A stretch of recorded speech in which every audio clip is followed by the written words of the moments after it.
नमस्कार प्यारे बच्चों। आज हम एक इम्पॉर्टेंट न्यूज़ के बारे में बात करेंगे। वो है हॉस्टल वार्डन, जो कि बहुत समय से प्रतीक्षा में था और अब फाइनली जा कर के इस परीक्षा के बारे में कुछ जानकारी जो व्यापम के द्वारा जारी की गई है उसको मैं साझा कर रहा हूँ। ध्यान रखेंगे, आदिम जाति व अनुसूचित जाति विकास नवा रायपुर के अंतर्गत छात्रावास अधीक्षक श्रेणी द भर्ती परीक्षा THS-24 के संबंध में अधिसूचना है। हम इम्पॉर्टेंट पॉइंट्स को हम हाईलाइट करेंगे जो हमारे एग्ज़ाम के लायक चीज़ें हैं। तो पहला जो पॉइंट मैं यहाँ पे ध्यान रखना कि इसमें आपको आवेदन करना है। आवेदन फॉर्म भरने की जो अंतिम तिथि है ना, यहाँ पे ध्यान से देखेंगे तो आपको मिलेगा ये अंतिम तिथि, ये प्रारंभिक तिथि है 1 तारीख से स्टार्ट हो रहा है और 1 तारीख से स्टार्ट हो रहा है तो 1/3/2023। तो 1/3/2023 से स्टार्ट हो रही है आवेदन की प्रक्रिया और ये चलेगी 31/3/2024 तक। तो खैर आपको देर समय तक तो वेट नहीं करना है, जितना जल्दी उसे फॉर्म भर के आप तैयारी में लग जाइए। फॉर्म भरने के बाद मान लो कुछ माइनर मिस्टेक हो जाता है, पहला कोशिश ये करें कि त्रुटियाँ अगर ना करें आप लोग बार बार त्रुटि सुधार के लिए, फिर इसमें आपको है ना, तो इसकी आवश्यकता नहीं पड़नी चाहिए। फिर भी अगर मान लो इनकेस कभी टेक्निकल फॉल्ट हो जाए या कुछ मान लो डेटा एंट्री के समय पर, तो ध्यान रखना है आपको।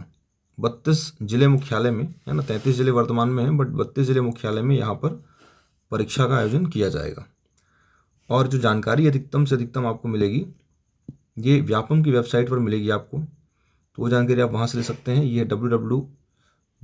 या फिर जो वेबसाइट है vyapam.cg.government.in या फिर http. इसमें आपको जानकारी जाकर आप बिल्कुल सर्च कर सकते हैं। परीक्षा की तिथि और परीक्षा का समय है ये बाद में जारी किया जाएगा और होपफुली ये लोकसभा चुनाव के बाद होगा। बहुत अच्छा मौका है उन बच्चों के लिए जो कि न्यूली फ्रेशर्स हैं या फिर जो ऑलरेडी पढ़ के बैठे हैं। ध्यान रखें, ये अपॉर्चुनिटी है, अवसर है और इस अवसर को आपको तब्दील करना है ना, एक रिजल्ट में। पर्पस बहुत सॉलिड होना चाहिए, ध्यान रखेंगे, तैयारी बहुत उम्दा स्तर की होनी ज़रूरी है। दूसरा मैं बात करूँगा जो कि दूसरी महत्वपूर्ण बात है कि इसमें नंबर ऑफ वैकेंसी कितनी है। ठीक है, हालांकि जानकारी मिल चुकी होगी, मैं आज सारा डिस्कशन करने वाला हूँ, ध्यान से पूरी बात सुनिएगा मेरी। तो यहाँ पर 300 पदों पर वैकेंसी निकाली गई है और इसमें अनरिजर्व में 114 वैकेंसी है।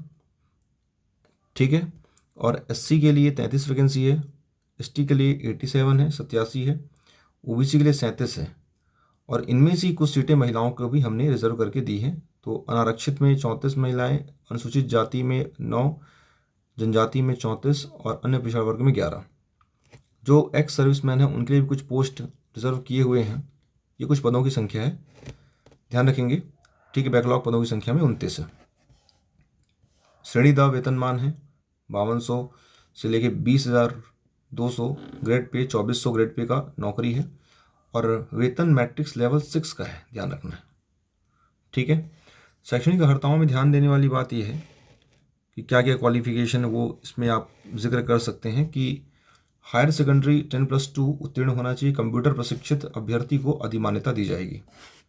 ठीक है, तो 10+2 मतलब आप अगर 12th पे पास हैं, 12वीं पास हैं, तो आप बिल्कुल इसके लिए एलिजिबल हैं। क्लियर है। दूसरी बात देखेंगे हम लोग आगे, जो विज्ञापन में कुछ बातें और यहाँ पर मैं आपको क्लियर कर दूं जिससे कि आप चीज़ों को थोड़ा सा सीरियसली पढ़ सकें ना। ज़्यादा कुछ यहाँ पर आवेदक को छत्तीसगढ़ का मूल निवासी होना ज़रूरी है, मतलब बाहरी व्यक्ति यहाँ पे आवेदन नहीं कर सकते हैं। दूसरा है कि जो भी है सृजन ST/SC डेवलपमेंट जो मिनिस्ट्री है, छत्तीसगढ़ महानदी भवन नया रायपुर अटल नगर के द्वारा पदों की संख्या, इसमें साफ साफ कहा गया रिक्त पदों की संख्या घट बढ़ सकती है। पदों की संख्या कम या अधिक करने के अधो हस्ताक्षरकर्ता का निर्णय अंतिम व सर्वमान्य। जिन्होंने साइन किया तो ये पोस्ट कैन बी डिक्रीज और इंक्रीज। ठीक है, पोस्ट बढ़ भी सकता है और पोस्ट घट भी सकता है, तो इसमें कोई टेंशन वाली बात नहीं। बट फिर भी आप मान के चलो 300 पद से तो कम होंगे नहीं और बढ़ेंगे तो ये पद की संख्या बढ़ भी सकती है, क्योंकि यहाँ दिया है साफ साफ नियम शर्त नंबर 2 में। और इसमें कंप्यूटर प्रशिक्षित अभ्यर्थी को अधिमान्यता दिए जाने का आशय यह है कि प्रश्न पत्र के भाग अ कंप्यूटर ज्ञान से संबंधित 30 अंकों में प्रत्येक में से 50% अंक प्राप्त करना अनिवार्य होगा। इसमें अर्हता प्राप्त करने वाले अभ्यर्थियों का ही प्रश्न पत्र ब का मूल्यांकन कर भाग अ और ब के अंक के आधार पर मेरिट सूची तैयार की जाएगी। मतलब जो हमारा कंप्यूटर वाला पार्ट है उसमें आपको 30 में से 15 प्रश्न बनाने ही हैं, सही सही उतना क्वालिफाइंग है, तब जाके सेकंड वाला पेपर चेक होगा। और ध्यान रखेंगे पेपर 1 कंप्यूटर का भी ऐड होगा नंबर, ऐसा नहीं है। बट अगर आपके 15 नंबर 30 में से अगर मान लीजिए 15 मार्क्स आते हैं, है ना, 30 में से कितने हैं, 15 आएंगे, तो फिर ऐसे में आपका मैंने मान लो आप डिस्क्वालीफाई। 30 में से 15 लाना ही है, प्लस ज़्यादा ले आएंगे तो कोई बात नहीं है, आप बा जो देखेंगे बा में क्या है, दोनों को जोड़ के एक मेरिट लिस्ट बनेगी। एससी को और ओबीसी के लिए अनुविभागीय अधिकारी राजस्व के द्वारा जारी स्थायी प्रमाण पत्र प्रस्तुत करना अनिवार्य होगा, है ना, जब चयन के समय की बात करें, अभी फिलहाल तो नहीं। आवेदन करने की अंतिम तिथि को आवेदक के समस्त जो भी प्रमाण पत्र हैं अनिवार्य होना चाहिए, जीवित प्रमाण पत्र है ना, ये सब चीज़ें। न्यूनतम आयु 1/1/2023 को 21 साल हो जाए और अधिकतम आयु जो है राज्य शासन द्वारा समय समय पर निर्देशानुसार प्रावधान करेगा। तो मिनिमम एज लिमिट 1/1/2023 को, अगर आप 21 वर्ष हो चुके हैं, 10+2 हैं, तो आप बिल्कुल इसमें एलिजिबल हैं। ठीक। दूसरा ये कि जो भी उम्मीदवार यहाँ पर चयनित होंगे उनकी एक बात का ध्यान रखना है कि आप तैयारी करते समय जब भी सिलेक्शन होगा उस समय फिर आपको ये सारे के सारे दस्तावेज दिखाने होंगे। जैसे यहाँ पे जो भी मूल प्रतियां हैं वो उसकी बात कर रहे हैं लास्ट में, ठीक है। मेडिकल फिटनेस प्रमाण पत्र भी देना होगा बाद में, लास्ट में, फिलहाल तो नहीं। ये नियुक्ति पूर्णतः अस्थायी है, अतएव नियुक्ति के निर्धारित शर्तों का पालन नहीं होने पर किसी भी समय सेवा से आपको समाप्त कर सकते हैं। चयनित उम्मीदवार की नियुक्ति 3 वर्षों के लिए प्रोबेशन पीरियड होता है, 3 वर्ष आप ट्रेनिंग में रहेंगे। ठीक। आवेदन प्रस्तुत करने की अंतिम तिथि तक निर्धारित सभी योग्यताएं पूर्ण होनी चाहिए, उसके पश्चात प्राप्ति की कोई योग्यता को मान्य नहीं किया जाएगा। ये सारी बातें हमको ध्यान रखना है। दूसरा मुद्दा ये है यहाँ पर कि इसका पाठ्यक्रम क्या है, कंसर्न ये है हमारा। तो मैं सिलेबस की अगर बात करूँ तो सिलेबस डिस्कशन में अगर हम देखें तो इसके अंतर्गत आप देखो जो भाग ए में कह रहा था, भाग ए में, तो भाग ए में कंप्यूटर है ना, तो इसी की बात, इसमें 30 प्रश्न हैं, 30 में से आपको 15 अंक लाने ही हैं, तब जाके आपका भाग बी चेक होगा। और अगर 15 से कम अंक आए तो आप हो जाओगे डिस्क्वालीफाई। 15 आपके पास आने चाहिए और 15 न्यूनतम अंक है जो आपको लाने ही हैं। तो यहाँ बोला गया 30 अंकों में से, है ना, प्रत्येक क्वेश्चन जो है ध्यान रखेंगे 1 अंक का है। ठीक, 100 प्रश्न होंगे और 100 अंक होंगे। तो इसमें बोला है कि परीक्षार्थियों को 50% अंक प्राप्त करना ही होगा, अन्यथा ये कोई मतलब नहीं है, आप डिस्क्वालीफाई होंगे। इसमें कंप्यूटर का परिचय दिया है, कंप्यूटर के उपयोग दिए हैं, उसका उपयोग कहाँ कहाँ कैसे किया जाता है। मुख्य भाग में CPU, input device, output device की सामान्य परीक्षा जानकारी, प्रिंटर के प्रकार, इंकजेट प्रिंटर, लेजर जेट, ये सब सिलेबस है कंप्यूटर के। ऑपरेटिंग सिस्टम बार बार क्वेश्चन आता है, commercial open source operating system के नाम, सिलेबस को निकाल के पढ़िए बिल्कुल। और दूसरा स्प्रेडशीट और प्रेजेंटेशन के उपयोग, कार्यालय के उपयोग के लायक सामान्य जानकारी। इंटरनेट का यूज़ करना है उसके संबंध में email, document service, website service, सबके बारे में जानकारी वेबसाइट से। एंटीवायरस यहाँ पर पूछा जाता है, मल्टीमीडिया के यूजेस क्या हैं, CD DVD के बारे में जो उनकी क्षमता होती है क्या होती है, गूगल, अल्ट्रा विस्टा, यूट्यूब संबंधी जानकारी, ये सब कुछ यहाँ पर मेंशन किया गया। दूसरा जो पार्ट है वो हिंदी का है। हिंदी में 5 प्रश्न होंगे, ध्यान रखेंगे। कंप्यूटर में 30 है, हिंदी में कितने हैं, 5। देन आफ्टर अगर हम देखें तो अगला जो सेक्शन मिलेगा आपको हिंदी में यथावत, देखो यहाँ पे आप देख सकते हो कि जो स्वर है, जो व्यंजन है, उन सारे स्वर व्यंजन के हिसाब से ही यहाँ पर चीज़ें फाइनलाइज। देखो स्वर है, लिंग, वचन, कारक, संज्ञा, सर्वनाम, विशेषण, इसके लिए हिंदी विशिष्ट अध्ययन पढ़िए बिल्कुल। और ये जो किताब है ये HR पब्लिकेशन की बुक पब्लिश हो चुकी है, हिंदी की बनी हुई है। और साथ ही साथ आप बिल्कुल चाहें क्या, बिल्कुल आप इसको स्ट्रांगली मैं रिकमेंड करूँगा किताबों के मामले में। Undoubtedly this publication is one of the best source for every examination. तो ध्यान ही रखना है कि यहाँ पर आपको HR पब्लिकेशन की जो विशिष्ट कंप्यूटर है, तो विशिष्ट कंप्यूटर जो है यहाँ पर ये उसकी किताब पढ़िए आप बिल्कुल। हिंदी के लिए हिंदी की किताब पढ़ लीजिए पर्याप्त है वो। और उसके बाद जो है बाकी तो आप पढ़ते रहिए, कोई दिक्कत नहीं है, लेकिन इसको प्राइमरी पढ़ना ही है। इंग्लिश में देखोगे तो आपको मिलेगा इंग्लिश के अंतर्गत जो बुक है इंग्लिश के लिए, यहाँ पर 5 अंक हैं, 5 प्रश्न होंगे।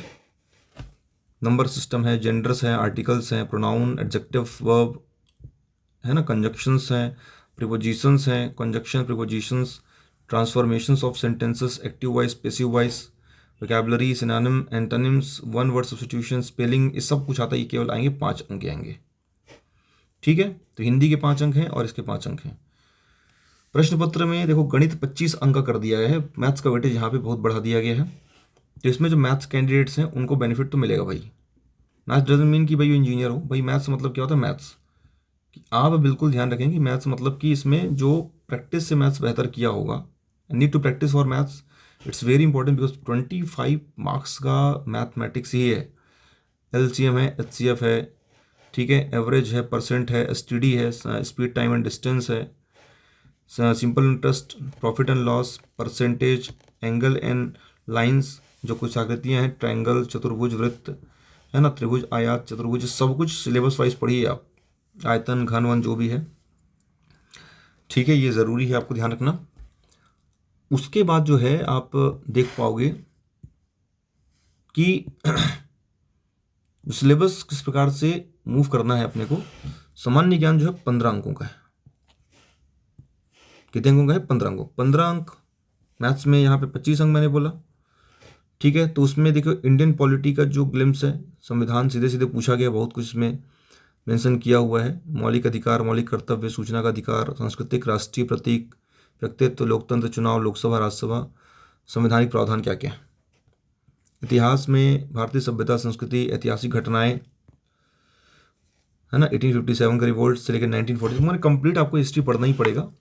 इससे 2 अंक पूछेंगे, इससे 2 अंक पूछेंगे, यहाँ से 2 अंक पूछेंगे, भूगोल से, ज्योग्राफी से 2 ही अंक पूछेंगे, इकोनॉमिक्स से 2 अंक पूछा जाए, केवल 2 ही क्वेश्चन, सामान्य विज्ञान से केवल 2 क्वेश्चन से 3 क्वेश्चन रहेंगे, स्पोर्ट्स से 4 अंक रहेंगे। तो यहाँ पे ये चीज़ ध्यान रखना। करंट अफेयर को लेके 5 प्रश्न पूछे जाएंगे, है ना, नेशनल भी है, इंटरनेशनल भी है, लिटरेचर है, एग्रीकल्चर, स्पोर्ट्स, सब कुछ इसमें दिया है। और छत्तीसगढ़ से संबंधित सामान्य जानकारी 5 अंक की पूछी जाएगी। ठीक है, तो इतिहास जानकारी, संक्षिप्त राजनीतिक जो घटनाक्रम है, मतलब कंप्लीट यहाँ पर पूछा है। व्यक्तित्व को लेकर ध्यान रखेंगे। एक्स्ट्रा इसमें जुड़ा है बाल मनोविज्ञान, 10 अंक का। शिक्षा और मनोविज्ञान, इसलिए भी HR पब्लिकेशन की बुक रिलीज हो चुकी है, पब्लिश हो चुकी है, आप उसको ज़रूर से खरीदें। देखो किताबों के मैं बार बार कह रहा हूँ, और जो भी ऑनलाइन डिजिटल ऐप है, क्योंकि मैं वहाँ पे एसोसिएट भी हूँ, कुछ मैं आपको मदद कर पाऊँगा, बिल्कुल जुड़िए HR कंपटीशन एकेडमी से, और इस पब्लिकेशन को अधिक से अधिक इस्तेमाल कर सकें, और इससे आप एग्ज़ाम के बहुत संभावित प्रबल दावेदार बन सकते हैं इस पब्लिकेशन की किताब को पढ़ने के बाद, बिकॉज ये बनाई जाता है बहुत शानदार तरीके से लोगों के द्वारा। और साथ ही साथ इस बुक का इम्पोर्टेंस बहुत ही ज़्यादा है। आप देख सकते हैं, undoubtedly every course, every examination, every competitive exam that need HR publication, ठीक है, बुक है। और साथ में क्लासेस HR कंपटीशन एकेडमी में बिलासपुर में आप ज्वाइन करें, जो भी ऑनलाइन के माध्यम से, एक सब्जेक्ट वाइज भी है, कोर्स वाइज है। तो ये कुछ इन्फॉर्मेशन आपके लिए, आप इसको अधिक से अधिक अमल करें इस सारी बातों को, और स्ट्रेटजी देखना है अपने को कि क्या स्ट्रेटजी होगी हॉस्टल वार्डन को पढ़ने की, वो इम्पोर्टेंट है हमारे लिए। ठीक, तो स्ट्रेटजी मैं शेयर करता हूँ, उसको आप जरूर पढ़िएगा।